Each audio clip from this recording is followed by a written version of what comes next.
Rev it up and welcome to Cars Yeah, show number 2516. Today we're going to dive into the world of AI and how it can help you build the car of your dreams. Be prepared to be inspired. This is Cars Yeah, where you'll enjoy interviews with inspiring automotive enthusiasts. Mark Green is here to provide you with a fuel injection of automotive inspiration. So get in, sit down, buckle up, and get ready for a wild ride here on Cars Yeah. Hello, inspiring automotive enthusiasts, and welcome to Cars Yeah. Today I'm in Scottsdale, Arizona, where it's warmed up again, but it will cool down eventually, I promise you, with a very special guest by the name of Isaac Bunick. Isaac, welcome to Cars Yeah. Do you have any gear, and are you ready to release the clutch? Let's go. All right, we'll have some fun.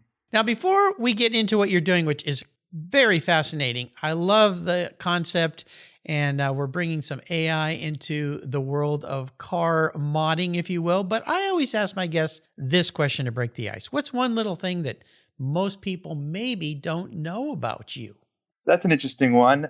I am an advanced calisthenics practitioner, which is in essence gymnastics-like maneuvers that are practiced day in, day out. I do some really crazy stuff with my physique, whether it's things like human flags, planches, flipping up and down on gymnastic rings and things of those lines. And that segues into my other big secret, which is I'm an incredible dancer. All right. So these are two fun things that I practice and train pretty much every single day. And when you get to see it, most folks are quite impressed and they're shocked at the same time. Well, I would think so. I mean, all about learning how to move your body. And that's the great thing about dance is it can do that. I got into gymnastics a bit in junior high. We had a special program somebody had set up, and we had to come in super early before class because there was just not a lot of it. But I was a surfer back then, so I was in great shape out in the ocean. But I tell you, the gymnastics helped me a lot in just learning of even more things that my body could do that I never knew it could do, even in junior high when you think you can do everything, right? Yeah, I think the mind-body connection that you have to achieve there is very healthy, first of all, but second, it kind of tunes every part of your system to work with each other, and that's something that's incredibly necessary when you take on huge undertakings like MOTORMIA or any other entrepreneurial venture. So it's been there in my life for a very, very long time. I practice it religiously, and so no weights come into my exercise routine, but everything uses my body to the fullest extent. Very cool. Which has been very, very helpful. That's fascinating. Well, that's why I like to ask that question. Sometimes you learn some very interesting things about guests here. So that is very cool. I could probably learn a lot about you, especially at this point in my life when sometimes things hurt a little bit more than they used to after spending an entire day. I'm 40 years old and I move like an 18-year-old. Well, yeah. Well, there you go. That's fantastic. I love it. So let me give you an introduction. We're going to dive into why you're here today. Isaac Bunick is the founder and CEO, which he likes to call Chief Enthusiast Officer of MOTORMIA. It's a new automotive enthusiast platform aimed at revolutionizing the automotive aftermarket industry through AI. MOTORMIA is a company that's all about creating deeper connections between car lovers and the brands that they care about. At the heart of the company is AMIA, an AI-driven modding partner, build advisor, and performance analysis, all rolled up into one thing. MIA can help car lovers customize their rides, plan upgrades, and optimize performance completely from their devices using AI technology. And by entering some basic vehicle information and desired plans and modifications for your build, MIA can ensure each modification is perfectly suited to meet your unique needs and preferences. This is very, very exciting. We'll be back in just a moment, but first a word from our sponsor, so give them a little love, and we'll be right back. If you're listening to this program, there's a pretty good chance you believe what I believe, that the collector vehicles we love are more than just a means of getting from one place to the other. They're a part of our culture, our identity, and as a people, they bring us together at vintage races, classic car auctions, and 1,000-mile rallies. That's why I support the RPM Foundation, which exists to ensure that the critical skills necessary to preserve and restore these important vehicles aren't lost to time. RPM stands for Restoration, Preservation, and Mentorship, and their goal is to inspire the next generation of vehicle restoration professionals through its outreach programs. And they include Shop Hop, Off to the Races, the RPM Future Class, and many others. These programs engage talented young people across the country and connect them with mentors and a variety of opportunities in the industry. For more information on how the RPM Foundation is driving the future of collector vehicles skilled trade, visit rpm.foundation today. For several years now, you've heard me talk about Linkage Magazine. I've been a subscriber since the start. Their talented and creative team brings you a spectacular publication and website that shares the automotive passion from a worldwide perspective. Linkage is about driving, restoring, collecting, and first-hand experience at collector car auctions and more. They bring you real-world values plus rational, experienced opinions on the current markets. They cover the automotive world and the people who share our passions. And Linkage Magazine has grown, mailing you 6 issues annually. Join me on this journey with Linkage. They're geared for the automotive life. You can subscribe at linkagemag.com. So we are back. This is fascinating. We've all heard about AI. It just keeps advancing into so many corners of our lives. I want to first talk about where the idea came from, because just when you think everything could be out there for the automotive enthusiast, guys like you come along, Isaac, and disrupt the system. I love disruptors. So where did this all start? We have a 6-year-old to blame. That's a good one. Put the blame on a 6-year-old.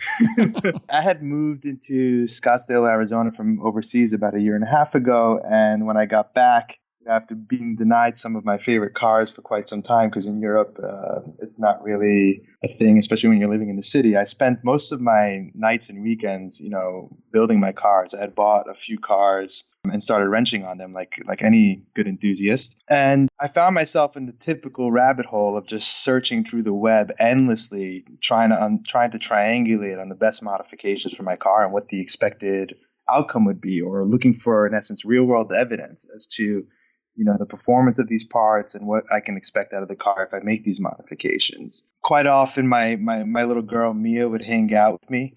Not quite often. She'd always hang out with me in the garage as I'm doing it. Nice. Wanting to partake in whatever it is. And she comes up to me the first time and she says, "Daddy, how do we make the car faster?" And I'd start, opening up the computer. I'd show her, "Hey, look, I search here, I go there, and I see, this part and that part. This increases horsepower. This improves handling." I tried to give her like a child's definition of some of these terms. And then a second time she came through while I was working on my Alfa Romeo 4C, particularly. She asked me, "Hey, Daddy, can we make the car pink?" And I'm like, "Yeah, we can." And she's like, "Can you show me how?" And I'm like, and I was blank.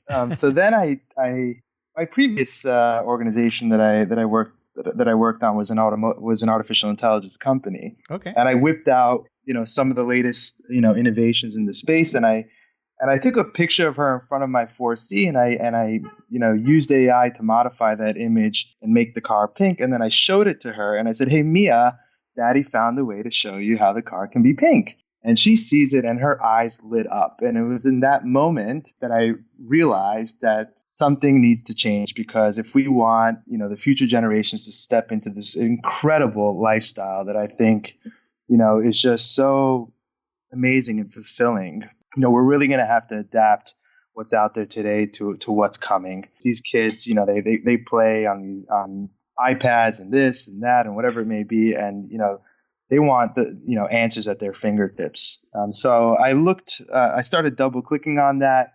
I built out some tools for myself, in essence, in the form of mini AI models that would help me with each and every single build. And as I got through to like the 5th build, where I kept using AI to assist me in triangulating on the best mods, the light bulb went on, the self-belief got turned on, which is that I think every enthusiast would love this. If I can build the ultimate car configurator using, artificial intelligence as the engine that powers that system. So like any good entrepreneur, you just get started, you start building it, you start showing it to people show you their reactions. And over time, we tuned it more and more in the direction of a consumer experience. We released it a few months ago, and today, that's how MOTORMIA, came to life. And we have hundreds of thousands of users. Yeah. Yeah, it's really really cool. And it's a classic story of a need and finding a way to fill that void, Yeah. but doing it with modern technology. And you guys were founded back in January of 2023. MOTORMIA has since then attracted 24. 24. Okay. 23. Correct. Yeah, 23. Correct. But you just released your beta release here in 24. And I know you've attracted hundreds of thousands of automotive enthusiasts, and you're also backed by some leading venture capital firms, right? That's right. Yeah, That's right. Absolutely very cool. Now, obviously, the question comes to mind: how does this thing? I see how it can help people, but how does it monetize? If I understand, and help me with this, does it direct people into finding the things they need and then they can go in and purchase these things? And do they somehow funnel through your company? It kind of reminds me, there's a company called Houzz, Houzz. Yeah. Started that way. And I was fascinated when that company started because I love architecture. My dad was an architect. And for about 4 years, I'd go to their site and I'd go, well, this is really cool, but how are these people making any money? And then all of a sudden, it started, they launched the next phase and that company exploded. I mean, it was just wonderful. So am I thinking the right way here? Potentially. I mean, like any good startup, your initial focus is not necessarily monetization. It's about intellectual property, innovation, and ultimately just building a great product. And I think in time, users and end users and partners will tell you where they see the most value. And I think where they see the most value becomes the answer to where you could begin to monetize. So yes, one of the obvious models is to just go and sell these parts or refer to places where you can buy these parts. But I think there is a lot along the enthusiast lifestyle cycle or lifetime value where you can monetize when it comes to areas that they spend their money. Any enthusiast agrees that when you're buying an enthusiast car, there's buying the car, there is insuring the car, there's financing the car, then there is enhancing it with modifications, and then there is identifying the right third-party partners that you would use in order to do some of the work on the car if you're not doing it yourself. I mean, there's a lot of points where transactions occur. Today, our mission is purely around just delivering a great experience, and I think the answer to monetization will show itself faster than you think. Oh, no doubt. Yeah. So I can't say we have all the answers today, but I think what we're doing is definitely creating value, and we'll have the answers quickly. Well, in my mind, it's all about helping people get to where they want to be faster. And I'm parts of lots of Facebook pages and Instagram groups and all these different things. And being a car guy like you, everyone who posts, hey, look at what I just did, the word is I did a thing, meaning I went and bought a car. Immediately, they start asking questions. How do I do this? What kind of exhaust? What kind of tires? What wheels? Suspension? Sounds, it's immediately before the car is even delivered, they're already going down that path. But you're right, it's a rabbit hole because it gets confusing very fast. My wife and I are just in the beginning phases of remodeling 2 bathrooms in our house. And oh my gosh, it's some nights I just have to stop because it's overwhelming. And then when you go to one of these, like you go into a car parts store and you start seeing everything and then it's too much. It's too much. So tell me how in the car world you can help me through what MOTORMIA does.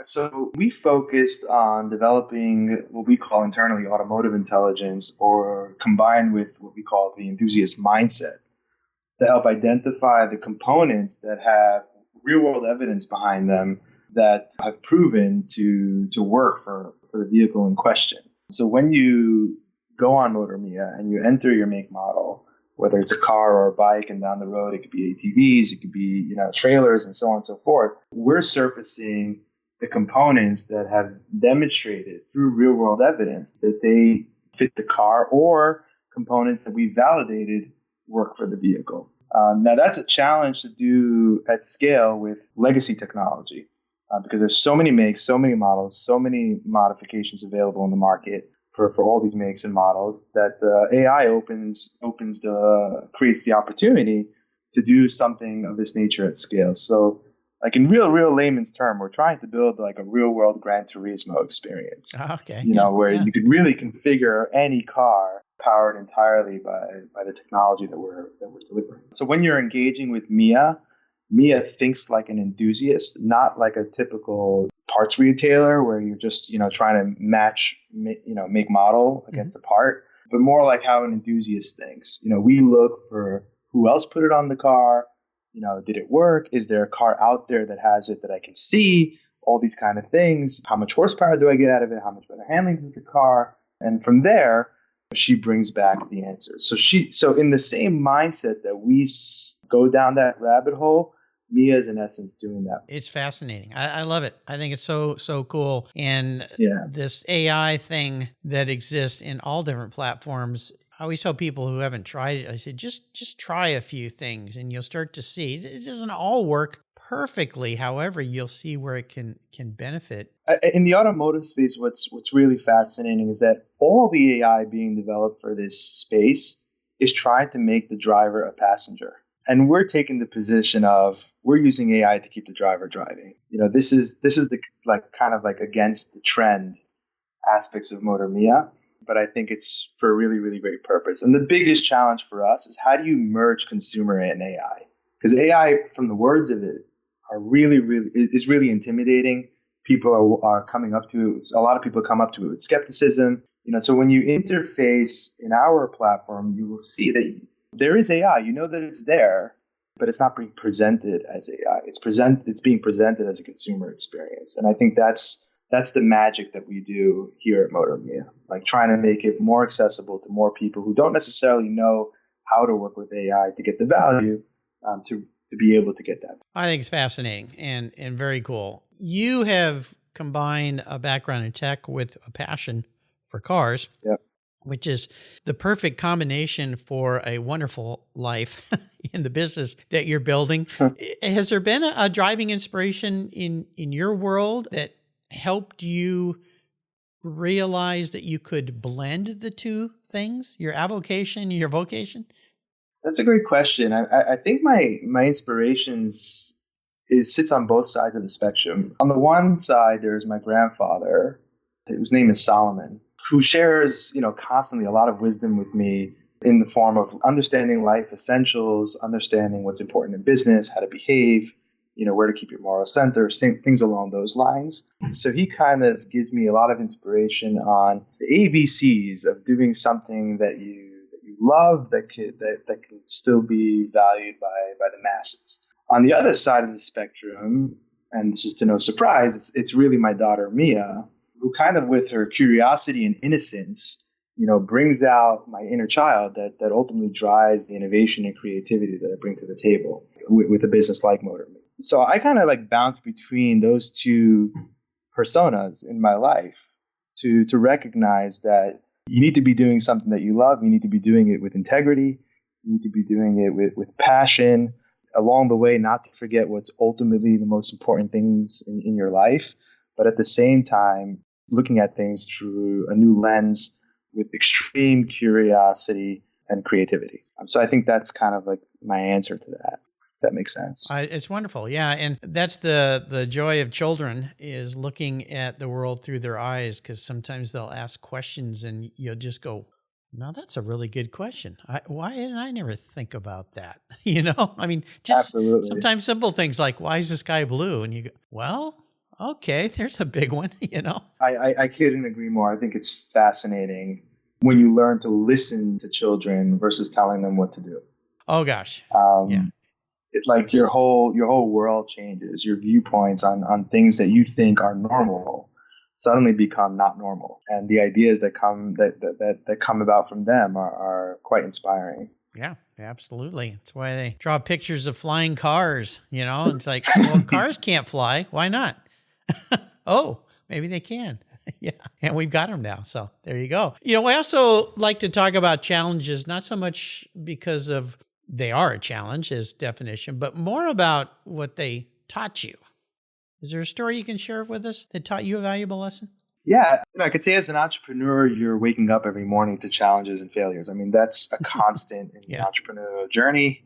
Proportionally to the successes, they outnumber dramatically. And I think any entrepreneur listening would agree. There was a tragic moment in my life that's incredibly personal, but I think what's important about that challenge is the lessons that came out of it. for context, as a person, I've always been a very self-sacrificing individual. That's kind of like what it takes to be, in my opinion, a great leader, putting everybody ahead of yourself. But in that moment in time, one thing that I took away from it, and it came from someone who was involved in my life at that time, which was the lesson that in order to save others, the first person you need to save is yourself, and that building up a routine of self-care and resilience is really important to get yourself out of a really tragic period in your life. So if your nature is to go out and serve your customers better, or serve your family better, or all these kind of things, but you in yourself are not at your highest function, then all the efforts to do that are going to fail in front of you.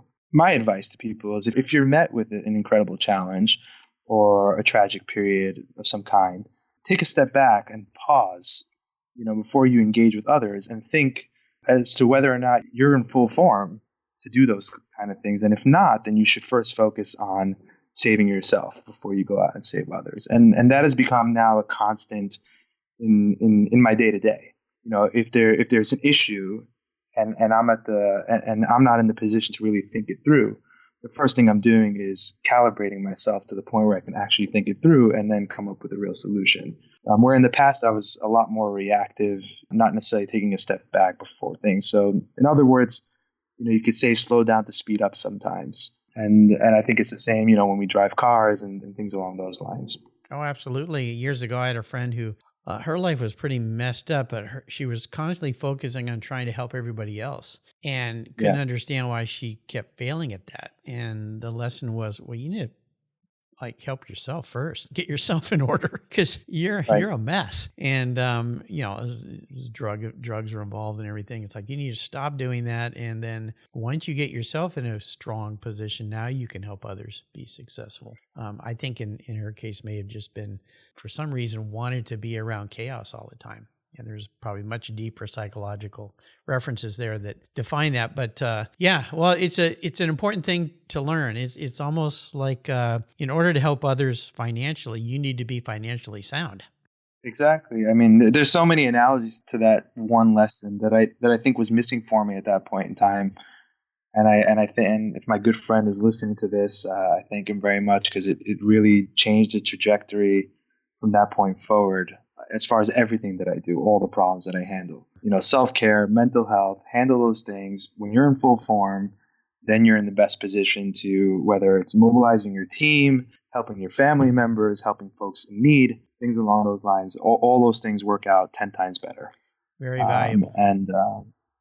Yeah, very valuable. Thanks for sharing that. Bucket list ideas. Obviously, you're still in a young phase of your company. Yeah. When you look down the road, to use a pun here, since we're talking about cars and MOTORMIA, where do you see the company going? What's your, not way long-term vision, but longer-term vision, maybe, of what that next curve looks like? Yeah, I think there's professional bucket list and personal bucket list. I think on the professional side, obviously you want to see MOTORMIA become a leading brand in the aftermarket. Primarily when you look really far out into the future and you take the assumption that most cars will be fully automated and owning a normal car will be actually a lifestyle of everyone at some point. So today, I like to say today's enthusiast is tomorrow's driver. So if there's 50, 60 million of us today who are obsessed with cars and spend our free time working and building cars, I think in the future, when most of the transactional driving will be fully automated, each and every American will keep at least one car in the garage that they get to drive on the weekend and enjoy.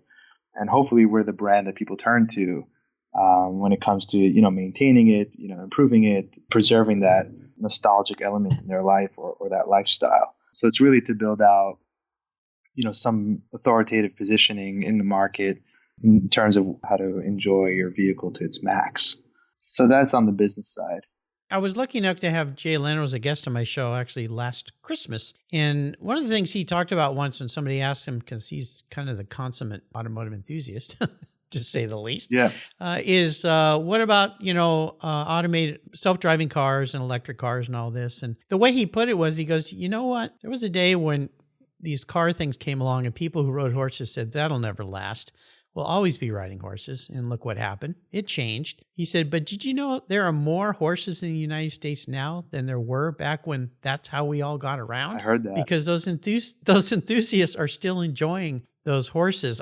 It's a great analogy to what you just said, that there'll always be us automotive enthusiasts will use them. Kind of like what collector cars are for people now. I mean, you wouldn't drive your old 1935, Bentley to work every day, but you'd take it out and enjoy it and drive it. So I think that's where we'll see the future going for sure. And the idea that this thing saves us time, right? I mean, imagine if your commute is not good and your car could just drive you there and you could sit and do some work in your car while it was driving. That's a good use of time, right? Yeah, and I think on the personal side, it's quite simple, right? I want to be the greatest dad I could ever be, in my daughter's eyes, and to hopefully continue to be an inspiration to others. That's really, those are two things that I think anybody should strive for. And it doesn't have to be at large scale. It could be even a very small scale. A few people really look up to you, really understand that you bring a lot of value to their lives, and that your children want your presence, right? I think that's kind of something any father wants in the world. So that's I think that's like, if I can achieve those things both on the professional and business side, I should be a very happy man. Well, I'll tell you something, having raised two spectacular children who've become self-reliant adults and great people that I want to be around, just the fact that you recognize that in your life, Isaac, tells me you're going to have no problem doing that. Yeah. So there you go. I think you probably already know that, but I'll give that a little bit of old man wisdom, since I could probably almost be your dad. So there you go. I want to talk about a special vehicle because, we are here on Cars Yeah. You're a car guy. You've mentioned having some cool cars. Is there one vehicle that you've had that you could share a great story about? Absolutely. There's my turbocharged 1995 Mazda Miata, which I own. It's an M edition, which I own for 20 plus years. In 2000, I put a bolt-on turbocharger kit from Flying Miata on the vehicle. That car has been with me to this day, all original, minus what's under the hood. Yeah, I think the greatest moment I had with that car, my grandfather, Solomon, lives in Paris, and he's no longer with us, but he lived in France. Not a place where you're going to see these type of fun cars every single day. And he flew in at some point to the United States to visit his grandson. And I recall taking him in that car, giving him a ride, and just, seeing the joy on his face of his grandson, taking him around in a small little overly powerful convertible. Yeah, that car will stay with me to the end of my days. Mia was named after that vehicle, the first three letters of the name of the car. So yeah, that car is just really cherished. And no matter what car comes after it, everyone who knows me knows I always circle back to nothing beats my Miata. Those cars have just come so far, and way back when they first came out, I was working in advertising, and I was driving a 84 911 Carrera Porsche Cabriolet. Right. San Diego, top down all the time, living the life. And then one of our designers in the company I was with came to work in his new Mazda. It was blue. And I kind of look at those cars and I went, that looks kind of cool, kind of cute, me and my arrogance about driving a 911. Right. And he said, Mark, we used to go to the gym together. And he said, you want to drive my car to the gym today? I said, yeah, sure. And I'll tell you, I wanted to just keep driving. I go, this is cool. This is so cool. And of course, we've seen what Mazda's done with that car, how it became a racing series, it just kind of did everything really, really nice.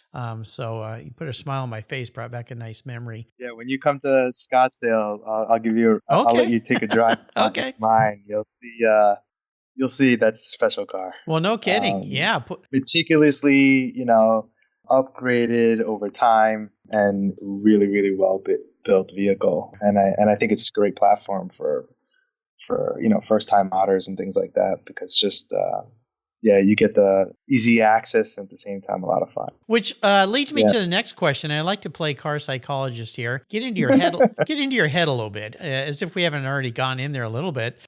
If you were manifest or reincarnated, pun intended, as a vehicle, not what you want to be though, that's too easy. How you perceive the man in the mirror. You got to dig deep here. Here comes the psychology department. What would you be and why? Yeah, I would have to stick to my previous answer. It would be my, a 1995 Mazda Miata, and or an early generation Mazda Miata, and even late generation Mazda Miata. Primarily because, the vehicle is very authentic. It's accessible. It's approachable. It's loved by many or appreciated by many. I think a lot of what that car represents, at least to me, aligns with my personal and professional ethos, just in general. So yeah, I think that's what I would reincarnate with. There you go. Nice answer to that question. So Yeah. giving back to others, I always look as entrepreneurs as the ultimate givers, because what you're the way I look at it is you're providing jobs for people and opportunities for people. And I always get a little irritated when people look at very successful entrepreneurs. We'll pick a great one in the car world, Elon Musk, and they go after him for whatever reasons. And I always say, think of what this person has provided as opportunity for so many people in so many different sectors in his life. I mean, the guy is like bigger than he's an amazing person. So when you think about what you're doing with MOTORMIA, and perhaps there are other ways that you like to give back, what are those to help other people? Yeah, so like you said, you stated the obvious, right? MotorMia is now serving, hundreds of thousands of enthusiasts and making the lifestyle more accessible and hopefully democratizing it along the way to folks who are on the edge of becoming an enthusiast, not certain if this is something they can handle. And we hope that, we could break down those barriers through, accessible knowledge and information to get it done. But beyond that, we've done a lot of things locally as well to help enthusiasts. Here at MotorMia, we host what we call an open source garage. In essence, we have a lift and tools and stuff, and folks that live in the area that have access to MotorMia, that looking for a place to do some work and get some help, they can come here and we assist them in doing those modifications at no charge, primarily just so that they can see that it's not as intimidating as it seems. So that has been very rewarding. I mean, the goal in the end of the day is to inspire younger generation to take the plunge and build their dream. And anything that we can do to assist with that is something that we're ready to lend a hand at this time. So it's been fun to see the variety of vehicles that show up here. You can see a lot of it on our Instagram because they come, they throw them on a lift for the first time. Many people don't even have access to something as simple as a lift or something to get under the car with. So being in a fortunate position to do that for folks, now it's in Arizona. Hopefully, as we scale, we could do it all over the country. It has been a rewarding experience for the organization, and we learn a lot. We learn about what they don't understand, why it was intimidating in the first place. Yeah. What makes them scared to turn a wrench. And as we understand those things, we think through technology and innovations that we can create as an organization, as a company, that will hopefully turn the tides on that initial psychological barrier. That's awesome. I love that. How about a great book? We love to share great books here on Cars. Yeah. Is there a book you'd like to share? Oh, wow. That's a great question. And I'm going to answer it in the most unconventional way because it's probably the book I read every single night. And it's Curious George. Wait a minute. Curious George. Okay. We got to go a little deeper on this one. Why?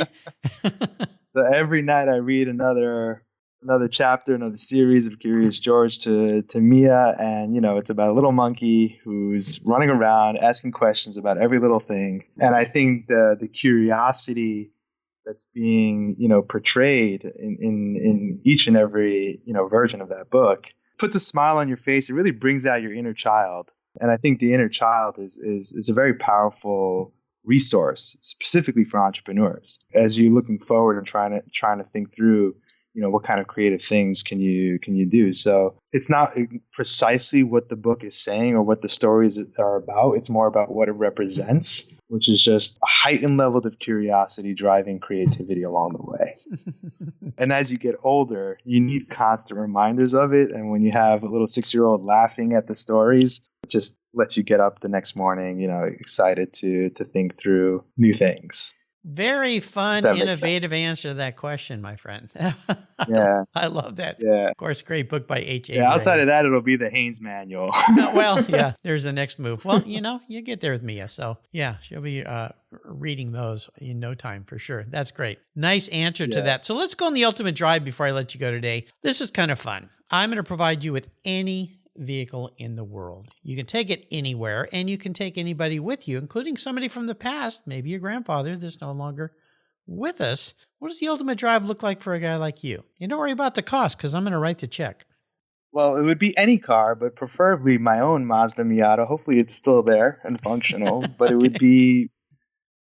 be with Mia in the driver's seat, learning how to stick shift for the first time. Ah, yeah. And along the way of that drive, just hearing her dreams and her goals for herself and just trying to see, if I can play a role in that in I her think life. So I so. think that is the ultimate drive, is to just see my child in the driver's seat, learning how to take control of a vehicle and just listening to what they have to say. Well, you got to do that. I did that with both my kids. With at the time I had a 1972 911S Porsche, and I thought I'm going to teach you guys how to drive in an old car that's a stick shift. And I'll tell you, both of them said that they were one of the very few kids in their school when they started driving at 16 that could drive a stick shift. And I insisted that both of them, their first cars be a manual car, so that they had to focus on driving versus these dang phones that can cause so many problems, but are such a joy too. So yeah, definitely that time will come.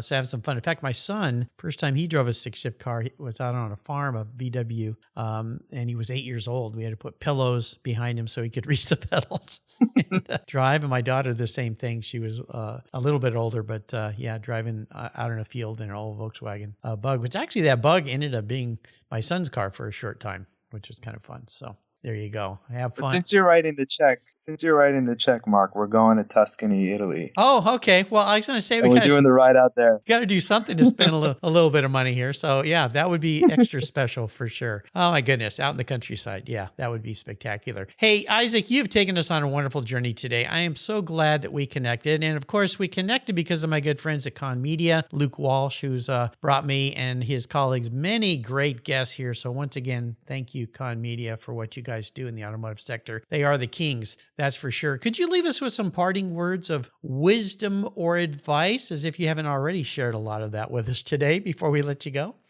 Yeah, I think first and foremost, as far as wisdom goes, it would be listen, don't speak.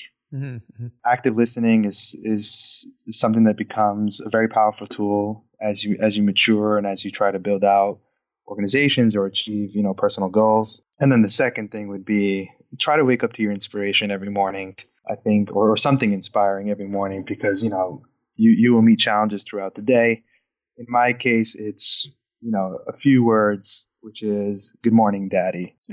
And when I hear that, it sets me, it puts me in turbocharged mode to do something that she'll look up to. So I think those are the two words of wisdom that I can share that I think can hopefully help someone out there. Yep, sometimes less is more. And I love the listen, don't speak. It goes back to Stephen Covey's book, The 7 Habits of Highly Effective People. I think it's habit 5 that I love the best, and that is first listen to understand, then speak to be understood. So Correct. that'll take you a long way in life. How can people learn more about MOTORMIA? Two ways. There's our website, motormia.co or .co, where you can actually experience firsthand, what Mia is doing. The second is our Instagram at motormia.co. There we post a lot of our activities, our, things that we're doing with the community, the innovations, the updates on what we're doing. And then finally, coming very soon in November, if you're at SEMA, you can come see us in the booth. We're over at the North Hall. We'll be bringing 8 different builds to SEMA, built by our users. It should be super fun. Wow. And hopefully we get to meet a lot of folks out there, that week. So plenty of ways to get in touch with us, and we're very responsive. We love the community, and we really want to do whatever we can for the community. Yeah, definitely follow these guys. I'm a follower on Instagram, been to their website, and with SEMA coming up here, a great place for you guys. This is your first time at SEMA, I assume? This will be my second time. Second time. I came. Okay. Last time I came, well, not as a company. Last time I came as a spectator, learned the lay of the land a little bit. Yeah, where you're walking. But this year we're coming there with a bang. We will be there. We have a nice booth. There'll be a lot of fun stuff coming across the line. We'll keep that top secret for the time being. But I think what's going to be most interesting is the builds that are coming from all over the country. Sponsored by MOTORMIA, by everyday people. This isn't like, these, $1 million builds or things along those lines. These are our users that have taken advantage of the tech, have put together builds, and will be appearing with their cars at SEMA or around SEMA. So yeah, it should be fun. Should be a lot of fun. Absolutely. Yeah, I've been to many SEMA shows, so this will be cool. So for those of you listening, seek them out. We're in the North Pole. Okay, perfect. Great place to be. Isaac, this has been so much fun. I want to thank you for being so generous with your time today and sharing what you're doing. I think it's fantastic. Until you and I talk again, my friend, I'll see you down the road or perhaps at the SEMA show. Thanks so much, Mark. I appreciate it. You're welcome. This was great. Are you ready to take charge of your financial future?